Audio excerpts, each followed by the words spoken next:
بسم اللہ الرحمن الرحیم۔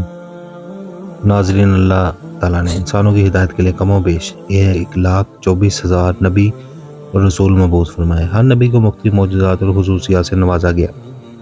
تمام انبیاء کرام علیہ السلام کی پیدائش، بچپن، جوانی اور بڑھاپے کی عمر کے واقعات ایک کھلی اور روشن کتاب کی طرح اپنی قوموں کے لیے مشعل راہ تھے۔ آج ہم آپ کو انبیاء کرام علیہ السلام کی پیدائش اور بچپن کے مثالی واقعات اور معجزات کا تذکرہ کریں گے۔ ناظرین، جب اللہ تعالیٰ نے حضرت آدم علیہ السلام کو پیدا فرمانے کا ارادہ کیا تو زمین سے فرمایا، میں تو اسے مخلوق پیدا فرمانے لگا ہوں، تو جس نے میری فرمانبرداری کی اسے جنت میں داخل کروں گا، جس نے نافرمانی کی اسے جہنم میں ڈال دوں گا۔ زمین نے عرض کیا، اے میرے رب، تو مجھ سے ایسی مخلوق کو پیدا فرمائے گا جو جہنم میں جائے گی؟ اللہ تعالیٰ نے جواب دیا، ہاں جی۔ اور زمین اس پر اتنا روئی کہ اس سے چشمے جاری ہو گئے اور یہ چشمے قیامت تک جاری رہیں گے۔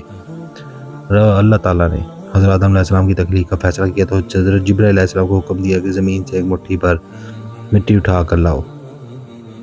حضرت جبرائیل علیہ السلام نے زمین سے مٹی اٹھانا چاہی تو زمین نے اس کا سبب پوچھا، آپ نے سارا واقعہ بتایا۔ اس پر زمین کہنے لگی، میں خدا کی پناہ چاہتی ہوں اس بات سے کہ وہ مجھ سے کچھ کم کیا جائے یا میری کوئی چیز خراب کی جائے۔ حضرت جبرائیل علیہ السلام مٹی لیے بغیر واپس چلے گئے اور بارگاہ الہی میں عرض گزار ہوئے، اے میرے پروردگار، زمین نے تیری پناہ مانگی تو میں تیرے ناپاک اور تیری عزت کا ادب کرتے ہوئے واپس آ گیا اور اسے پناہ دے دی۔ پھر اللہ نے حضرت میکائیل علیہ السلام کو بھیجا تو انہوں نے بھی اسے پناہ دی اور بارگاہ الہی میں وہی عرض کیا جو حضرت جبرائیل علیہ السلام نے عرض کیا۔ اس کے بعد اللہ تعالیٰ نے حضرت اسرافیل علیہ السلام کو بھیجا تو وہ بھی اس طرح واپس آ گئے۔ پھر اللہ تعالیٰ نے حضرت اسرائیل علیہ السلام کو بھیجا۔ جب زمین نے ان سے پناہ مانگی تو انہوں نے فرمایا کہ میں اس بات سے اللہ تعالیٰ کی پناہ مانگتا ہوں کہ اس کے حکم پر عمل کیے بغیر واپس چلا جاؤ۔ چنانچہ حضرت اسرائیل علیہ السلام نے ایک مٹھی بھر خاک ہر قسم کی سرخ، سفید اور سیاہ زمین سے اٹھائی اور اسے اللہ تعالیٰ کے حکم سے طائف اور مکہ کے درمیان رکھ دیا۔ حضرت آدم علیہ السلام کی مٹی میں 7 قسم کے مختلف رنگ شامل تھے، وہ تمام رنگ آپ کی اولاد میں پائے جاتے ہیں۔ زمین نے بارگاہ الہی میں عرض کیا، یا اللہ، مجھے اس مٹی سے اٹھانے سے میری مٹی کچھ کم ہو گئی ہے۔ اللہ تعالیٰ نے ارشاد فرمایا، گھبراؤ مت، جب 2 انسان تجھ میں واپس آئے گا تو وہ پہلے سے زیادہ حسین و خوشبودار ہوگا، اور یہی وجہ ہے کہ آج مردے کو دفن کرنے سے پہلے اور اس کو خوشبودار کیا جاتا ہے۔ حکم الہی کے مطابق جب زمین سے مٹی جمع کر لی گئی تو اللہ تعالیٰ نے ارشاد فرمایا، اس کو وہاں رکھو جہاں آج خانہ کعبہ ہے۔ پھر فرشتوں کو حکم ہوا کہ اس مٹی کو مختلف پانیوں سے گارا بناؤ۔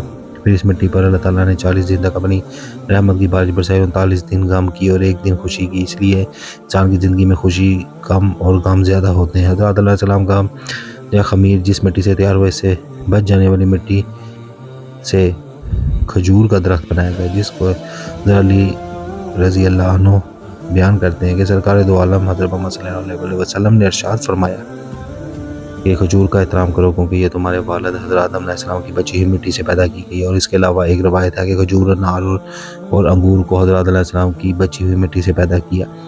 بعض ماہرین کہتے ہیں کہ حضرت آدم علیہ السلام کے جسم مبارک میں روح ڈالنے سے پہلے شیطان نے اس پر تھوک دیا تھا اور تھوک سے کتے کی پیدائش ہوئی تھی۔ حضرت امام حکیم ترمذی رحمۃ اللہ علیہ فرماتے ہیں کہ اللہ تعالیٰ نے جب حضرت آدم علیہ السلام کو زمین پر بھیجا تو شیطان نے درندوں کو آپ کے خلاف بھڑکایا، جس کے نتیجے میں کتے نے سب سے پہلے آپ پر حملہ کیا۔ اتنے میں حضرت جبرائیل علیہ السلام اترے اور عرض کرنے لگے کہ اس پر اپنا ہاتھ رکھیں۔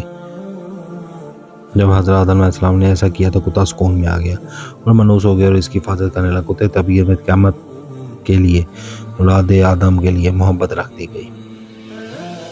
جمعہ اس لیے کہتے ہیں کہ اسی دن حضرت آدم علیہ السلام کے جسم شریف کی تکمیل ہوئی تھی۔ حضرت محمد صلی اللہ علیہ وسلم کا فرمان ہے کہ سب سے اعلیٰ دن جمعے کا دن ہے، اور جمعے کا دن اسی دن حضرت علیہ السلام کو پیدا کیا، اسی دن جنت سے زمین پر ان کو اتارا گیا، اسی دن ان کی توبہ قبول فرمائی گئی، اسی دن ان کی وفات ہوئی، اسی دن قیامت قائم ہوگی۔